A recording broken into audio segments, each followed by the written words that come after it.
한번 따라서 하겠습니다. 천대까지 받는 은혜. 조금 그래서 오늘은 살인하지 말라 이 부분에 굉장히 집중해서 말씀을 나누도록 하겠습니다. 사실 우리가 이렇게 그 다른 죄에 비해서 살인하지 말라, 살인하는 거는 이게 밥 먹듯이 하는 게 아니고 평생에 한 번씩 하는 것도 아니고, 이거는 그렇기 때문에 상당히 우리가 좀 받아들이기가 쉽지 않은데, 근데 이제 말씀을 쭉 듣다 보면 그렇구나, 이런 부분까지 우리가 좀 생각해보고 인도받아야 될 필요가 있겠구나. 주님께서 말하시는 살인과 출애굽기 20장에 말씀하시는 그 살인, 이런 것들을 좀 왔다 갔다 하면서 우리가 좀 말씀을 나누려고 합니다. 세계 10대 사정 중에 근대사의 세계 10대 사건 중에서 첫 번째 다루는 게 1차 세계대전이더라고요. 그래서 저는 좀 궁금했어요. 1차 세계대전이 어떻게 이루어졌을까? 그래서 좀 조사하기 시작했어요. 그러면서 이 기간을 보니까 1914년도에서 18년도까지 있는데 1000만 명가량이 사망하게 됩니다. 1000만 명이면 서울 시내에 있는 인구가 없어져 버린 거죠. 다 죽은 거죠. 이건 작은 숫자가 아니죠, 사실은. 2차 세계대전은 또 더 엄청난데, 이 전쟁으로 인해서 오스트리아, 헝가리는 공중분해가 되고 독일은 굉장히 힘들어지는 그런 나라가 되었습니다. 근데 궁금한 거예요. 왜, 어떻게 1차 세계대전이 일어났는지 이 배경이 굉장히 중요하죠. 당시는 이 자본주의와 공산주의 이렇게 나누기 직전이기 때문에 많은 나라들이 할 수만 있다면 식민지 나라를 더 얻으려고 굉장히 노력을 많이 할 때였습니다. 그러면 이제 각 나라마다 무슨 생각이 많이 있는지, 통치자들이 무슨 생각이 많이 있는지 이해할 필요가 있다는 거죠. 그때 오스트리아 황태자가 어느 모임에 나가게 되는데, 그 모임에 나가서 움직이는 과정 속에 저쪽 한 귀퉁이에 세르비아 청년이 총을 가지고 있다가 이 왕태자 부부를 향해서 이렇게 쏘는 거죠. 이게 금방 이제 쓰러졌는데 병원에 가서 보니까 죽었어요. 도대체 왜 이 세르비아 청년이 오스트리아 황태자 부부에게 이 총을 쏘았을까? 세르비아라는 나라가 독립하기를 원하는데 누가 반대했느냐? 오스트리아 나라가 반대했어요. 이게 무슨 얘기죠? 그 안에 원한, 악한 마음이 그 안에 있어서 결국에는 총을 쏘고 이 사람은 그저 현장에서 붙잡히게 되고, 자, 이렇게 이제 상황들이 이렇게 되니까 이제 오스트리아가 가만히 있지 않죠. 세르비아에게 이제 10월 달에 전쟁하겠다고 이제 선포를 하죠. 그러니까 가만히 있던 독일이 쓱 오스트리아 편에 들기 시작하죠. 그러다가 러시아는 세르비아 편에 들기 시작하죠. 갑자기 나누어지기 시작하죠. 이렇게 하다가 재밌는 건 이 독일이 러시아와 동맹을 맺는 이 프랑스, 이제 이렇게 계속 편가르기가 시작되다가 결국 프랑스가 러시아와 동맹을 맺으니까 결국 독일이 프랑스를 공격하기 시작한 거죠. 자, 이제 자기하고 상관없는 일이잖아요. 그렇죠? 독일하고 오스트리아하고 상관없는 상황이지만 그렇게 이제 어떤 편에 들기 시작하면서 이 전쟁이 시작됩니다. 그러니까 영국이 가만히 있지 못하죠. 프랑스를 공격했어. 그리고 영국과 프랑스가 연합군을 형성해서 독일군과 전쟁을 하기 시작하죠. 근데 아무리 해도 이길 수가 없어요, 독일을. 준비한 사람들하고 무방비 상태에서 당하는 사람들하고 쉽게 전쟁을 한다는 게 어렵죠. 그러니까 영국에서 그러면 우리는 이렇게 하지 않고 바다를 막아버리겠다 해서 바다를 장악해서 독일로 들어가는 모든 배를 막아버립니다. 그러니까 이 독일이 굉장히 힘들어지죠, 전쟁을. 왜냐하면 모든 물자가 들어와야 되는데 영국이 다 막아버리니까 방법이 없는 거죠. 그러니까 이 독일에서 가만히 있지 않고 이 해군을 동원해서 영국 배를 폭발을 시켜버리죠. 폭파시켰는데 몇 명이 죽냐면 한 1200명 정도가 죽게 됩니다. 적지 않은 수다가 이 배에 있는 모든 사람들이 다 죽게 되는데, 공교롭게도 이 배 안에 미국인 병사가 120명이 들어있는 거예요. 그러니까 같이 다 죽는 거죠. 그러니까 미국의 입장에서 가만히 보니까 이게 이러면 안 되겠어요. 그래서 이제 독일에게 이제 항의를 하기 시작하죠. 아무리 그래도 그렇지 그 배를 그렇게 때려가지고 우리 군인 120명이 다 죽었는데 이거 뭐 어떻게 할 거냐. 아무리 항의해도 무시당하기 시작하죠. 그래서 결국에는 17년 4월에 미국이 이 전쟁에 뛰어들기 시작합니다. 몇 년에 끝났는데? 아까 18년에 끝났다고 얘기했어요. 예. 그럼 얼마 만에 끝내버려요? 1년 만에 끝나는 거죠. 자, 이렇게 전쟁에 뛰어들기 시작하면서 이제 상황들이 달라지기 시작하는 거죠. 결국에는 뭐냐면 이제 서서히 18년도에 독일 편에 섰던 나라들이 항복하기 시작합니다. 불가리아가 가장 먼저 항복하고 특별히 10월에는 오스만, 11월에는 오스트리아, 결국엔 손을 들기 시작하면서 이 전쟁이 끝이 나기 시작합니다. 아주 재밌어요. 그런데 이때 당시 너무너무 전쟁에 힘드니까 독일 해군들이 폭동을 일으키고 지도자 빌헬름 2세는 그 자리에서 물러나기 시작하면서 전쟁이 막을 내리기 시작합니다. 근데 여기에 굉장히 중요한 의미가 있어요. 무슨 의미가 있느냐? 연합군과 독일과의 조약을 맺게 되는데 그 조약이 유명한 베르사유 조약이에요. 많이 들어봤어요? 내용은 모르지만 들어봤어요. 많이 들어봤어요. 베르사유 조약 뭐 그래. 근데 이 조약 내용이 굉장히 재미있어요. 첫째가 뭐냐면 독일은 모든 식민지를 잃게 되는, 그러니까 다 내놓아야 되는 그런 거예요. 그 다음에 두 번째가 굉장히 충격적이에요. 뭐냐면 전쟁 배상금을 내놓으라는 거죠. 와, 이게 나중에 그냥 끝나지 않습니다. 이렇게 이 두 가지 상황을 이 조약 가운데 집어넣어놓고 이제 독일이란 나라는 결국 패배자의 모습으로 계속해서 살게 되어집니다. 그런 면에서 이제 우리가 살펴보면 이제 이게 제가 이제 2차 세계대전 원인을 좀 더 살펴볼 때에 2차 세계대전의 결정적인 원인은 결국 이 독일이라는 나라가 안정이 되지 않는 거예요. 과도한 세금 계속해서 내야 되고, 왜냐하면 지금 전쟁에 실패했고 그 다음에 전쟁에 실패한 대가로 또 이 돈을 내야 되고, 이 모든 상황들, 그리고 사람들을 어떤 방법으로 세뇌시키려고 하는 당시의 상황들, 그러니까 이거 안 되겠다, 전쟁 일으켜야 되겠다 생각하고 1939년에 이 전쟁을 일으킵니다. 일으키는 방법이 재밌어요. 멀쩡한 폴란드라는 나라가 자국의 방송국을 건드렸다고 생각하고 그 이제 소문을 퍼뜨리기 시작하는 거죠. 사실이 아닌데, 그러면서 이제 독일이 폴란드를 공격하기 시작하면서 2차 세계대전이 시작됩니다. 몇 명 죽었느냐? 7천만 명 죽었어요. 남북한 합친 게 몇 명? 그런데 어떤 분은 한 5천만 명 얘기인데 어떻게 2천만 명 차이가 나는지 봤더니 한 7천만 명 정도 되는 거죠.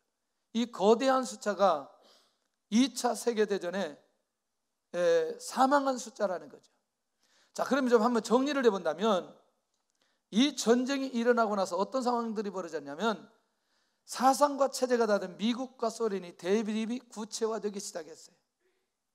어떠세요? 이전 상황하고 1차 대전이 일어났던 상황하고 그 다음에 2차 대전이 끝나는 상황하고 세계 전체 흐름과 역사가 달리 나타나는 것을 보게 됩니다. 그래서 전체가 자유진영과 공산진영으로 나누어지게 되고 결국 우리는 남과 북이 이렇게 나누어지는 결정적인 상황까지 이르게 되어졌습니다. 그리고 독일은 동서로 분단되는 상황에 이르게 되었습니다. 자, 이걸 조금 더 깊이 있게 많이 다뤄보면 이 독일 사람들이 유대인들을 죽이는 상황들, 그 다음에 사람들을 죽이는 상황들이 굉장히 적나라하게 그 안에 많이 담겨져 있습니다. 사실 그걸 다 얘기하기는 그렇지만 저는 너무너무 충격적인 거 하나 발견했어요. 뭘 발견했느냐? 독일 사람들이 유대인들을 죽이는데 하루에 총을 쏴서 죽이는 게 너무너무 지루하고 힘드니까 한꺼번에 죽일 수 있는 방법이 뭐였냐면 가스를 동원해서 죽이는 거였다는 거예요. 죽이는 게 너무너무 힘들어서 옷을 다 벗겨놓고, 자, 일할 수 있는 사람들은 그 수용소에 보내놓고, 그 다음에 이 사람들은 가스실을 보내놓고 한 번에 동시에 하루에 15,000명씩 죽였다는 거예요. 충격적이죠. 뭐 그 얘기 나중에 기회 되면 좀 하도록 하고, 자, 그런 면에서 이 전쟁은 결국 무엇으로부터 시작되느냐? 욕심으로부터 시작된다. 그러니까 모든 죽음, 모든 살인은 결국 그 안에 자기도 모르게 항상 잠재되어 있는 게, 그게 뭐냐? 욕심이 그 안에 있는 것을 보게 된다는 거예요. 뭐가 있다? 욕심. 두 번째, 이 전쟁은 교만에서부터 시작된다는 거죠. 우리가 제일이라는 거죠. 뭐든지 제일이라는 거, 우리 건들면 안 된다는 거죠. 이게 굉장히 무시무시한데, 자, 이것들은 뭐 나중에 좀 기회 되면 좀 보도록 하고, 결국 세 번째는 뭐냐면, 제2차 세계대전 같은 경우에는 전쟁을 위기 탈출의 수단으로 생각하고 전쟁을 시작한다는 거예요. 어떻게 사람 죽이는 일을 위기 탈출의 수단으로 생각하는지. 여러분들, 전쟁은 뭐가 목적이에요? 전쟁은 뭐가 목적이에요? 뭐가 목적이에요? 이기는 거. 근데 이기려면 어떻게 해야 돼요? 이기려면, 그렇죠, 죽이는 게 목적인 거죠. 그러니까 이걸 우리가 정말 잘 이 사실을 보고, 결국 우리 안에 이런 습성이나 이런 생각들이나 이런 스피릿이 흘러가지 않도록 깨어있는 게 매우 중요하다는 거죠. 저는 성경에서는 도대체 이 살인의 가장 중요한 동기들이 어떤 것일까 궁금해지기 시작했어요. 도대체 성경에서는 어느 때 살인이 일어나고 어느 때 이런 어려움들이 일어나는지, 첫째가 뭐냐면 개인적인 원한이 있을 때 사람을 죽이게 되더라는 거죠. 혹시 여러분들 기억하나요? 압살롬, 암몬, 다만 사건, 이게 사무엘하 13장 사건인데 내용인즉 이런 내용이에요. 암논이 이복 동생 이 다말을 너무너무 좋아하는 거죠.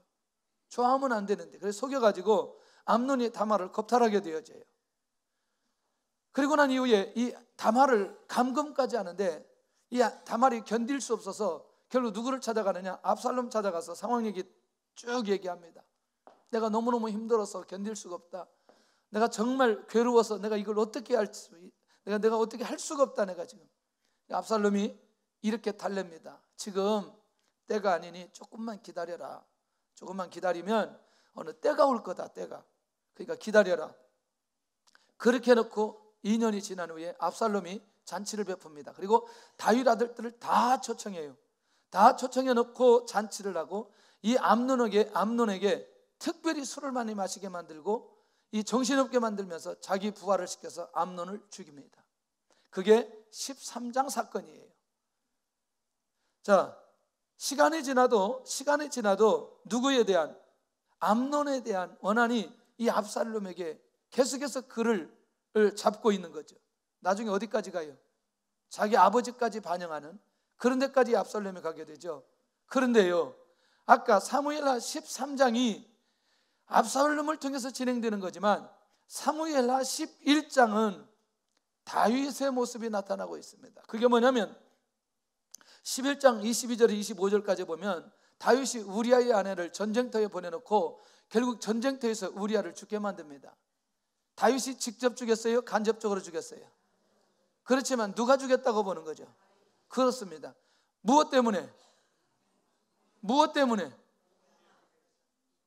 무엇 때문에? 누구를 찾으려고? 밧세바. 크게 얘기해요, 남자들. 밧세바. 할렐루야. 근데 이런 일들이 지금에도 일어나요. 아, 정말 충격적이에요. 그러면 다윗이 누구예요? 왕입니다. 그러니까 한순간 밧세바에게 마음을 빼앗기고 난 이후에 결국은 어디까지 가게 되느냐? 사람까지 죽이게 되는데, 여러분들 나중에 이 다윗에 있는 그 다윗의 사건들을 쭉 살펴보고 그 다음에 솔로몬의 사건들을 쭉 살펴보면서 한 가지 놀라운 비밀 하나가 있어요. 다윗이 그렇게 소원하고 사모하고 그렇게 세계적인 왕이었지만 하나님께서 하나님의 성전을 짓는 일에 다윗에게 허락하지 않았던 결정적인 이유, 피를 많이 흘렸기 때문에 다윗에게는 성전 짓는 걸 허락하지 않고 누구에게? 솔로몬에게 성전 짓는 것을 허락하게 만들었다는 거죠. 그러니 두 번째는 성경에 자기 욕망을 채우기 위해서 이렇게 사는까지 하는 다윗의 모습을 발견할 수 있다는 것이죠. 그러니까 우리 안에 무엇이 가득하면, 욕망, 욕심이 가득하게 되면 결국 거기까지 갈 수 있는 가능성이 있다. 세 번째는 사람이 권력에 사로잡힐 때 사람을 죽이게 되는데, 혹시 기억하시나요? 하만이 모르드게와 유다 백성들을 죽이려고 했던 사건 기억하시죠? 첫 번째 그 이유가 뭐였어요? 모르드게가 누구 앞에? 하만 앞에 엎드리고 절하지 않은 그것 때문에 모르드게와 유다 민족 전체를 죽이려고 하는 이 하만. 그러면 지금 이미 5장 상황에서는 모르드게와 유다 백성들 다 죽었죠. 그런데 아직은 죽지는 않았지만 이미 조석까지 내렸고 다 반포했기 때문에 이미 끝나버린 거라는 거죠. 이해되시죠?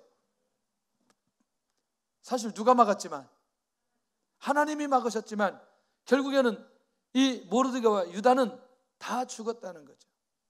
하나님의 특별한 방법으로 하나님께서 세워주신 거죠. 네 번째는 자기 안에 시기와 분노가 가득하게 될 때에 사람을 죽이려고 하는 그런 마음들이 그 안에 일어나게 되는데, 여러분들요, 바벨론에서 메데바다에서 가장 시기의 대상이 누구겠어요? 다니엘입니다. 세 친구입니다. 유다 백성들입니다. 왜냐하면 너무너무 뛰어나요. 사람들이 너무너무 뛰어난데 자기들하고 이게 비교될 수 없을 정도로 뛰어난 사람들이 왜 뛰어나요? 하나님께서 지혜를 주셨기 때문에, 하나님께서 리더십을 주셨기 때문에. 그러니 그 안에 무슨 마음이 있어요? 시기하는 마음이 있어요. 시기하는 마음으로 끝나면 좋겠는데 분노로 이어지는 거죠.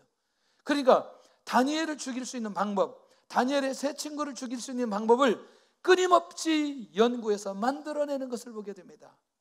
그러니까 시기와 분노가 그대로 끝났으면 좋겠는데 그것이 지나치니까 결국에는 이들을 사자굴 속에 집어넣게 되는, 이 다니엘을 사자굴 속에 집어넣게 되는 그런 상황까지 가게 됩니다. 그러면 여러분들 어떠세요?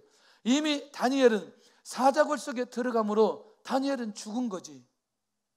누가 살렸기 때문에? 하나님의 특별한 방법으로 살린 거지. 그러니까 이렇게 시대마다 시기와 분노가 그 안에 사람을 지배할 때에 이런 어려움들이 생기게 되는 것을 보게 됩니다. 보세요. 하나님의 뜻과 상관없이 일어나는 일들이 이 성경 속에 끊임없이 이 죽고 사는 문제들이 계속해서 일어나게 되더라는 거죠. 근데요, 두 번째 살펴볼 필요가 있는 게 하나님께서 허락하신 살인이 있어요. 죽음이 있어요. 놀라워요. 그게 뭐냐면 사사시대 사사들이고 그 중에 대표적인 인물이 누구냐면 삼손이에요. 삼손은 날 때부터 나실인으로 구분되었고 그의 사명은 이스라엘을 블레셋 가운데 구원해야 돼요. 보호해야 돼요. 블레셋이 계속해서 이스라엘 공격이 올 때에 계속해서 이 이스라엘을 지켜야 되는데, 이거 뭐 나귀 턱뼈로 막 1000명을 죽이고, 아이고야 턱뼈 하나 가지고 얼마나 힘이 세길래. 우와. 그러니까 죽이면 죽일수록 뭐예요? 이스라엘 민족이 보호되는 거죠. 맞아요? 그렇다면 우리가 마지막 그 들릴라에 의해서 그냥 그 거시기 하고 그 머리 다 깎이고 그냥 비참하게 있다가 머리가 자란 후에 마지막 죽을 때 기둥 붙들고 밀므로 건물 무너져 가지고 내릴 때 사람들을 많이 죽게 만듭니다. 그러니까 마지막 죽을 때, 살았을 때 죽인 사람들보다 훨씬 더 많이 죽였다고 했어요. 그러면 이때 이 삼손을 가리켜서 사람을 많이 죽인 살인자다 이렇게 말하지 않잖아요. 맞잖아요. 그러니까 이것은 특별히 누가, 하나님께서 누구에게? 삼손에게, 하나님의 백성들을 보호하기 위한 특별히 그에게 주셨던 거라는 거죠. 어떠세요? 전쟁을 통해서 허락한 죽음인데 이게 뭐냐면 역시 블레셋과 연결되는데 아버지의 신부는 뭐 전쟁 현장터에 나가서 골리앗이 큰 소리 치는 것 다윗이 듣고 결국 물맷돌 날려가지고 다윗이 이 골리앗을 죽게 됩니다. 여러분들 그 이스라엘의 입장에서 다윗이 살인자다 이렇게 말하지 않잖아요. 이거 어떤 현장이었어요? 이거는 전쟁의 현장이었어요. 당당하게 이겨야 돼요. 이겨야 돼요. 이 수많은 전쟁들, 혹시 여러분들 기억하세요? 여호수아 10장 가서 보면 연합군과 전쟁하면서 해와달 멈춘 사건이 있는데 그 사건 속에서 해와달 멈추게 만들고 결국 이스라엘 민족이 그 연합군을 완전히 다 승리하게 되어지죠. 이 전쟁에 승리하겠다는 건 뭐냐면 그들을 어떻게 했다? 죽였다는 얘기죠. 특별히 하나님께서 허락한 전쟁을 통해서는 그것을 살인죄로 하나님께서 정하지 않고 결국 그것은 하나님의 성전이라고 말씀하시고, 그리고 그것으로 하여금 많은 이스라엘 백성들이 자유하게 만들어 주셨던 것을 보게 됩니다. 이때 하나님께서는 다윗의 리더십을 세우시고 이스라엘을 구원하시는 하나님의 은혜가 있게 되는 것을 보게 됩니다. 세 번째 사건은, 여러분들 아까 모르드게가 하만에 의해서 죽어야 되는데 여러분 어떠세요? 아하수에로 왕이 에스더를 통해서 하만의 괴락이 무엇인지를 알고 난 이후에 왕이 어떻게 해요? 하만을 죽이게 되는데 모르드게를 매달려고 한 나무에 누가 달게 만들어요? 하만을 달게 만들어 놓고 결국에는 누구는 살게 만들고 모르드게와 유다 민족을 살게 만드는, 그러면 궁극적으로 하만을 누가 죽게 만들었어요? 아니, 물론 하나님 하시는 누가? 모르드게가 근데 자기만 살려고 했던 게 아니고 사실은 누구를 살리기 위해서? 그렇습니다. 그러니까 결국 모르드게가 하만 죽였는데 결국 그 책임을, 그 죽였다는 책임을 모르드게에 묻지 않잖아요. 이 원리들을 우리가 잘 이해하면 굉장히 놀라운 비밀들이 이 안에 숨겨져 있는 것을 보게 된다는 거죠. 자, 그런 면에서 하나님께서 이 사건을 통해서 유다인들을 구원하고 그리고 모르드게의 리더십을 확실하게 하나님께서 세워주시는 기가 막힌 놀라운 현장이 에스더서에 기록되어져 있다는 거죠. 그러니까 하나님께서 허락하신 것과 허락하지 않는 것이 똑같은 죽음인데도 명확하게 구분되어 있다. 성경에는 이해되시죠? 하나님께서 허락하신 것과 허락하지 않은 것들이 명확하게 구분되어 있다라는 사실입니다. 자, 이건 뭐냐면 유다 민족을 보호하시는 하나님의 섭리가 이 안에 있는 것을 보게 된다는 거죠. 그런데요, 특별히 주님께서 말씀하신 내용 중에 이 마태복음 5장 22절에 기가 막힌 비밀들이 여기 있어요. 형제에게 뭐하는 자들마다, 노하는 자들마다 이미 무엇을 받았다? 심판을 받았다. 살인의 근원은 분노이고 분노도 살인이라는 거죠. 그러니까 사실은 살인은 뭐예요? 행위입니다. 근데 분노는 행위 이전에 우리 마음의 상태예요. 근데 우리 주님은 행위 이전의 마음의 상태까지도 이미 그것도 무엇으로 다스리냐? 죄로 다스리고 있는 것을 보게 됩니다. 할렐루야? 예, 할렐루야. 할렐루야? 할렐루야. 신촌 사거리에서 일어난 사건입니다. 앞에 차가 가는 거예요. 외제차였어요. 그러니까 뒤에서 약간 깐죽됐어요. 근데 앞에 차 운전하시는 분이 여자분이었어요. 그러니까 이 여자분이 갑자기 후진기어를 딱 넣고 뒤에 가서 받아버립니다. 그리고 유유히 앞으로 가버립니다. 이야, 할렐루야. 여자들 조심해야 됩니다. 함부로 건들면 안 된다는 거예요. 와, 저는 직접 동영상을 봤어요. 약간 이렇게 칼치기 운전했는데 갑자기 차를 앞에 딱 대더니 망치를 들고 나와가지고 여기 운전하시는 분 막 두드리는 거죠. 문 열으라고. 와. 또 한 동영상을 봤는데 이게 이렇게 칼치기 했다고 갑자기 차를 세우더니 뒤에서 무슨, 그 차는 야구 배트를 싣고 다니는 차인지 야구 배트 가지고 나오더니 진짜 이 유리를 때려버리더라고요. 그건 실제로 그 동영상이 있어요. 우리나라가 모두 다 분노 조절 장애석에 있어가지고 이게 끊임없이 일어나는 거죠. 지난 금요일 날에 일어났던 사건이에요. 제가 새벽 예배 서울 드리고 이제 차 타고 막 오는데 그 예수료관 내려서 이제 우회전해서 오는데 저도 이제 빨리 이 3차선 타려고 이제 4차선에 3차선에 들어가려고 하는데 옆에 다마스 차량이 딱 가더니 그 앞에 차 하나 막혀 있으니까 바로 영업용 택시 앞에 칼치기로 들어간. 칼치기 아시나요? 몰라도 됩니다. 칼치기. 그냥 확 한 번에 들어가는 칼치기. 할렐루야. 여기 권사님들 중에 한 분도 칼치기 잘하는 분 있어요. 그렇게 해놓고 이 차가 그렇게 갔다 다시 또 빠지는 거죠. 빠지고 4차선에서 이제 이게 8단지 옆으로 쭉 가는데 바로 이 영업용 택시가 바로 뒤 쫓아가더라고요. 느낌이 온 거죠. 저거 쫓아간다. 같이 쫓아갔죠. 궁금하잖아요. 궁금해. 상황이 어떻게 될지 궁금하잖아요. 지금 벌써 이제 쫓아가는 거죠. 계속 이제 쫓아가는데 어디쯤 섰냐면 우리 여기 저기 소방서 보면은 이제 신호 때문에 차가 가지 못하고 서 있잖아요. 그 이제 다마스 차량은 이렇게 해서 우리 교회 쪽으로 틀어야 되고 이 영업용 택시가 역시 섰어요. 섰는데 그 딱 다마스 차 옆에 딱 서니 문을 내렸어요. 내가 얘기인즉 그거죠. 듣지는 않았지만 아까 왜 들었냐 뭐 이거 그 얘기하고 있는 거지. 틀림없어요. 근데 제가 봐도 그 차가 너무나 칼치기 했어요. 심하게 했어요. 심하게. 그 내가 속으로 저 영업용 택시 건들면 안 되는데 저 사람이 저러면 안 되는데. 근데 역시 이제 그런 상황이다. 이게요 어떤 한두 사람이 그런 게 아니라 우리들 모두가 우리 자신도 모르게 이런 부분들이 계속해서 있는 거죠. 계속해서.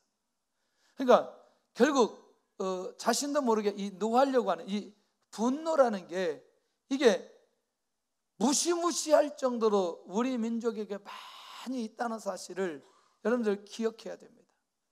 제가요 어떤 성격이냐면 정말 하나님의 은혜로 좀 바뀌어져서 그렇죠. 10대 후반 20대 운동을 하면요, 축구를 하면 이 사람이 패스를 해가지고 가는 건 내가 허용하지만 개인기로 나를 제끼는 건 절대로 허용을 안 했어요. 그래서 만약에 개인기로 나를 제낀다 그러면 실력이 좋아서 가면 뒤에 가서 반드시 다리를 걸어서 그 공을 빼앗고 그리고 다시 시작하도록. 왜냐하면 그 파울도 작전이기 때문에. 여러분 한번 잘 보셔야 돼요. 축구를 아주 잘하는 팀들은 절대로 중간에서 공이 넘어가지 못하게 항상 막습니다. 야, 그런데 이제 이런 싸움이 계속하는 거죠. 운동장만 가면 영적으로 완전히 떨어졌다가 다시 예배 때 와가지고 회복하면 운동장에 가면 다시 떨어졌다가 교회 와서 예배 때 다시 회개하고 또 운동장에 가서 또 소리 지르고 다시 또 회개하고.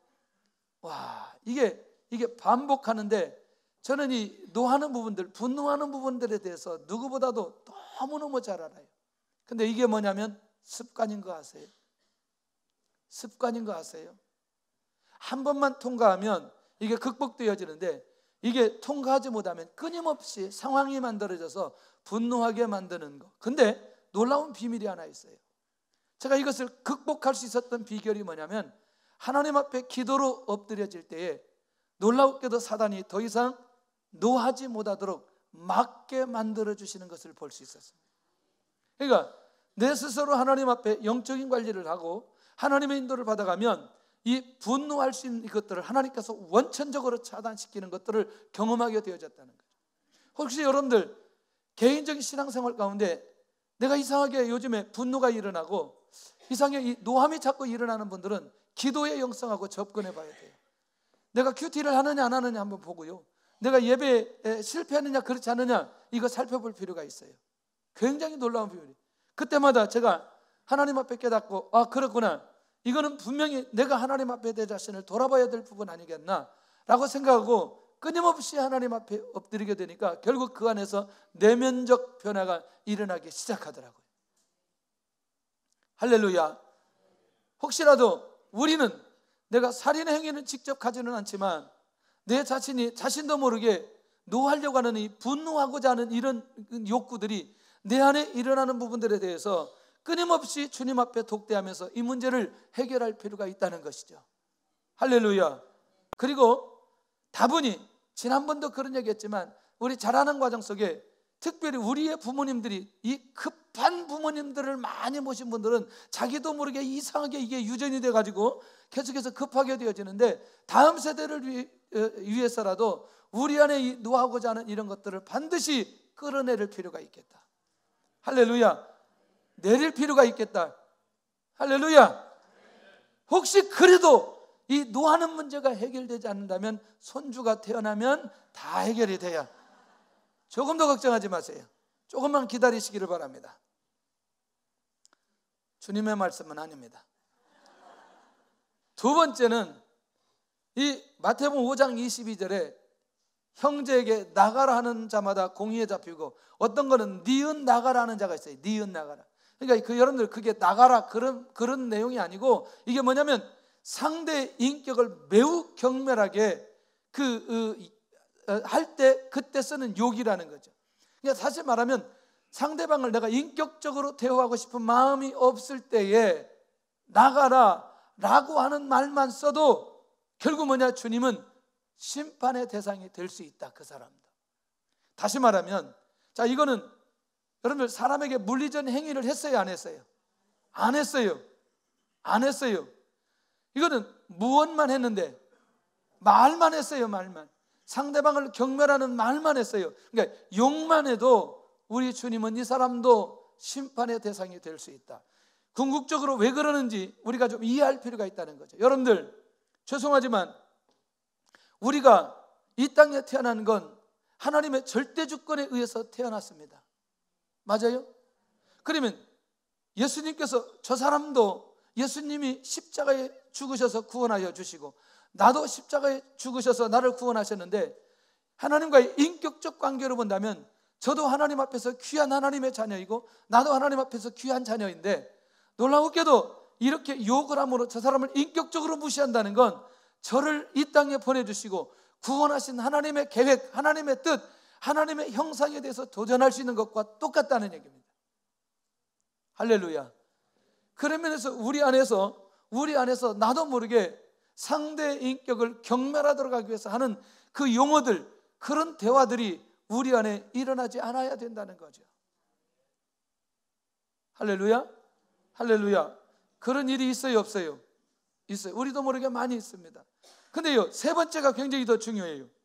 이것도 사실은 우리는 그냥 미련한 놈, 근데 원문에 이제 그냥 한글로 그냥 미련한 놈 그러면 그냥 미련한 놈이 무슨 그렇게 욕일까? 그런데 원문에 보면 인격과 마음이 매우 천박한 사람을 가리켜서 당시에 유대인들은 미련한 놈이라고 했다는 거예요. 이해되시죠, 이 말? 그러니까 이거는 자, 인격적으로 그 사람을 무시할 때나 또 인격이나 마음이 매우 천박하다, 완전히 격하시키는 말만 해도 마태복음 5장 22절에는 어디에 들어가리라? 지옥불에 들어가리라. 어디에 들어가리라? 굉장히 충격적이에요. 자, 예수님이 어떤 분이에요? 살리기 위해서 이 땅에 오셨어요. 죽으시기 위해서 이 땅에 오셨어요. 맞아요? 예. 구원하시기 위해서 이 땅에 오셨다니까요. 그러니 이 말을 듣는 예수님의 제자들이 분노하지 않아야 되고, 특별히 나가라 하지 않아야 되고, 미련한 놈이라, 이 언어가 매우 중요하다는 겁니다. 언어가 매우 중요하다는 거죠. 그래서 우리는 사람을 비하하는 이 욕이나 말을 그렇게 해서는 안 된다는 거죠. 자, 하나님께서는 계명에 살인하지 말라 이렇게 말씀하셨지만, 주님은 우리의 마음이나 우리가 말하는 것까지도 정확하게 체크하시고, 그런 사람들이 어떤 결과 속에 어떻게 갈 것인가 라고 하는 것을 말씀하고 있는 것을 보면, 그렇죠, 주님께서 말씀하시는 이 폭이 훨씬 더 넓은 것을 보게 된다는 겁니다. 할렐루야. 굉장히 숙연해졌어요. 정말 숙연해졌어요. 그래서 우리 언어가 나는 굉장히 중요하다고 생각합니다. 자녀들에게 하는 언어, 부부끼리 쓰는 언어. 할렐루야. 근데 제발 좀 부부끼리 싸움할 때 있는 그것만 가지고 싸움하세요. 1년 전 것 가지고 하지 말고, 2년 전 것 하지 말고, 자기하고 관계 있는 그것만 해야지. 온 양쪽 집안 다 들먹거리면서 싸움하고 별로 안 좋다. 그거는 샤프하지 못하다. 할렐루야. 있는 것만 가지고 팍 터지게 싸워야 돼. 할렐루야. 그리고 서로 비하는 말은 하지 말고 그냥, 그리고 빨리 화해를 해야 됩니다. 뭐 해야 된다? 화해를 해야 된다. 화해를 우리 성도들은 잘하는 편이죠. 저는 거의 화해를 잘합니다.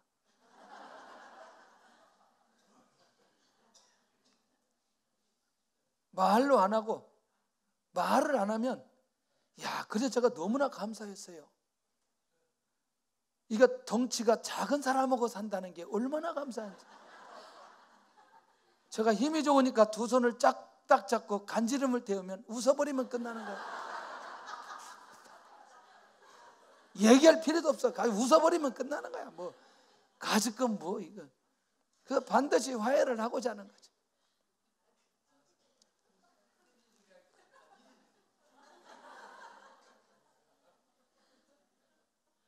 보통 재밌는 게 아니에요. 혹시 아내가 힘 있는 아내 그렇게 하다 맞아 죽는 수가 있습니다. 그 잘 사람 봐가면서 해야 되지. 그래서 가급적이면 이제 그게 왜냐면 그 다음날 저는 설교를 해야 돼요. 그렇기 때문에 이제 이런 것들이 마음의 상태가 굉장히 중요하고, 참 이게 설교자는 굉장히 힘들어요. 왜냐하면 부부싸움하고 와서 설교하려고 할 때 이게 설교를 할 수가 없어요. 왜냐하면 자꾸 이런 음성이 들려요. 너나 잘해라. 너나 잘해라. 아니 그 말 하는 건 아닌데 오늘 3부에 없어서 너무나 좋아. 너나 잘해. 아니 자꾸 너무나 힘들어. 차라리 그런 날을 안 나오면 좋겠는데 꼭 그날은 나와서 설교를 들어. 너무나 부담이 되는 거예요 이게. 그 회복하지 않으면 안 되는 거예요 이게. 정말 목회자 사는 것도 그런 게 어려운 거지. 오늘 너무너무 힘들어. 분노가 일어나가지고 오늘 저기 어디 산이라도 올라가고 싶어. 근데 그날 예배 인도해야 돼. 갈 수가 없어. 해결해야 돼. 저는 이런 상황들을 놓고 처음에는 매우 힘들게 생각했지만 지나고 나서 보면서 하나님께서 주신 은혜다. 빨리 회복되지 않으면 내가 하나님의 사역을 진행하는데 쉽지 않기 때문에 여러분들 우리도 모르게 그런 분노와 나가라 미련한 놈이라 할 수 있는 그런 상황들이 우리도 모르게 우리 안에 불일들 일어날 때가 있다는 거죠. 그때 우리가 그것을 잘 붙들어내야 어디까지? 마음으로 살인하는 데까지 가지 않게 된다. 수 없는 살인을 우리 마음 안에서 얼마나 많이 하고 있는지, 말로 얼마나 많이 하고 있는지에 대한 돌아봄이 우리에게 필요하다는 것입니다. 그래서 우리 주님은 행위 전에 마음과 말에 훨씬 더 무게를 두셨다는 거죠. 아멘. 굉장히 중요합니다. 자, 결국 우리가 이제 무엇을 할 때 이렇게 갈 수 있느냐? 자, 사람의 생명은 하나님의 창조의 섭리의 결과라는 거죠. 자, 다시 얘기하면 우리의 출생은 하나님의 주권에 의해서 이루어진 거다. 맞지요? 그러면 그 사람에게 모두에게 아까 중간에 말씀드린 대로 하나님의 형상이 그 안에 있다는 거죠. 하나님의 뜻이 있다는 거죠. 이 하나님의 절대 주권에 대한 이함이 우리에게 있을 때에 결국 하나님의 창조의 결과라는 사실을 인정하고 사람에게 대한 분노나 사람을 피하지 않는 말들을 우리 안에서 하지 않을 수 있다는 얘기입니다. 굉장히 중요하죠. 나름대로 우리가 지금까지 살아오는 수많은 과정 속에 마음으로 사람을 피하거나 또 사람에게 그렇게 정죄하는 말을 했거나 또는 그렇게 우리가 분노하면서 나갔던 그런 부분들이 있다면 우리는 빨리 하나님 앞에 이런 부분들을 내려놓고 새롭게 하나님의 주시는 마음으로 인도받을 필요가 있겠다. 할렐루야.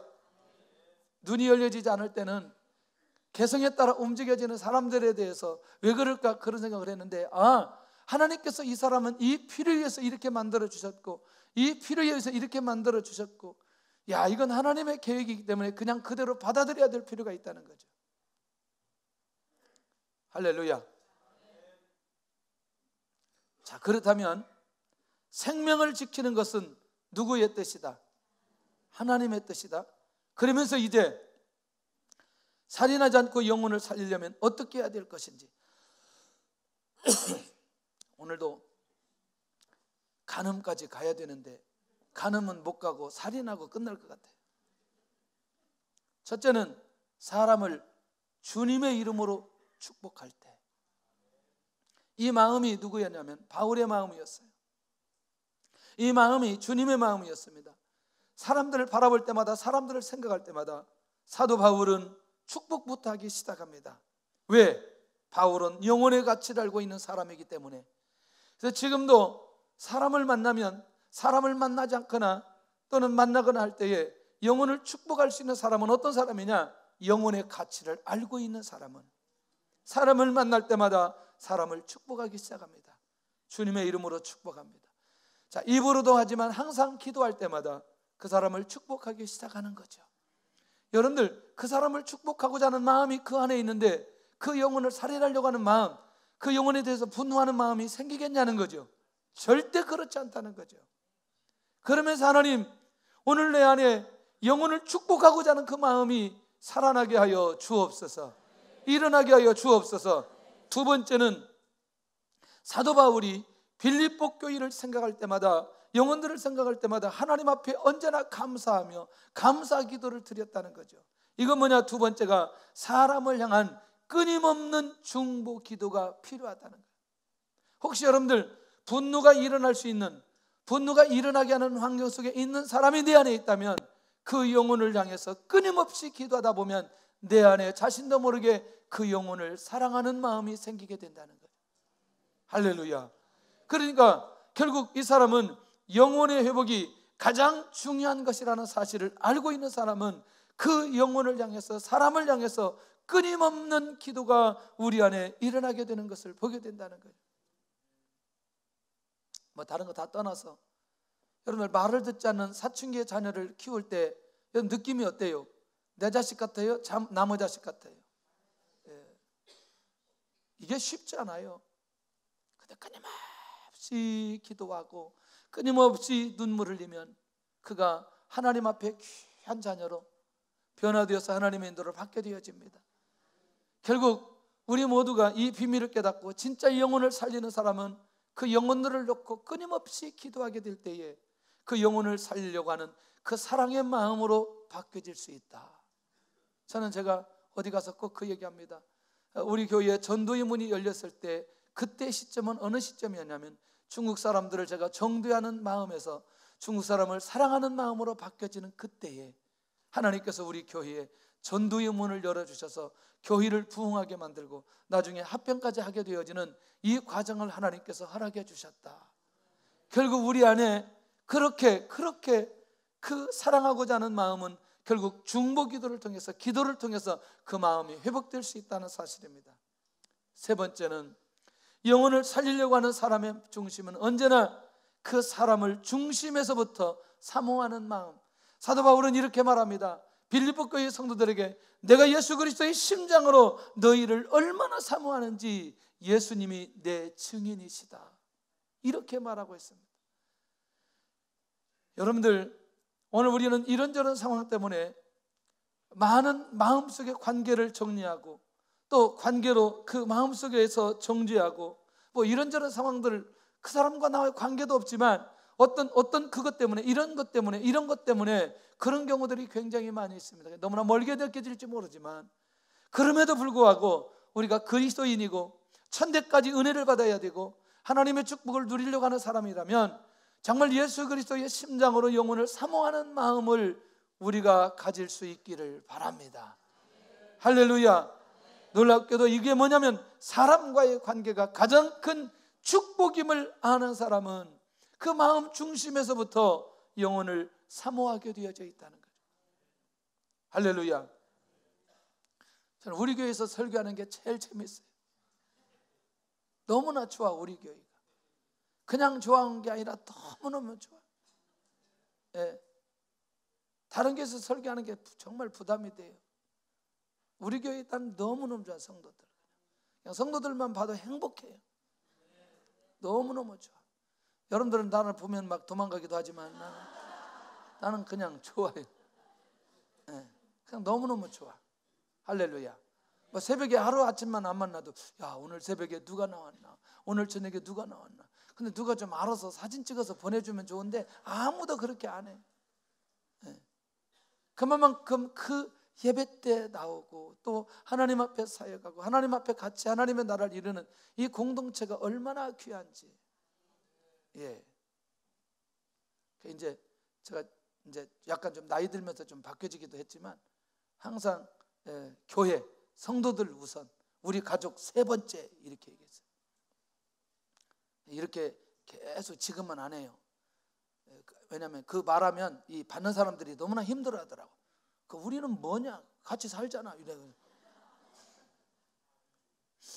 그만큼 저는 이제 이 교회에 대한, 영혼들에 대한, 성도들에 대한 그런 마음들이 있다, 그 말이에요. 이제 같이 가야 되죠. 가족도 같이 가고 성도들도 같이 가고 이렇게 같이 가야 되죠. 혹시 지난 밤도 그렇고요, 금요일도 그렇고 이런 부분에 그 바울이 고린도 교회에 편지하는 내용 보셨죠? 네. 정말 고린도 교회 유익을 위해서 내가 지금까지 이 마음을 가지고 있었다 말하는 그 바울의 진심이 느껴지지 않았어요? 여러분들, 결국 하나님께서는 하나님의 관계 외에 가장 중요한 게 사람과 사람과의 관계예요.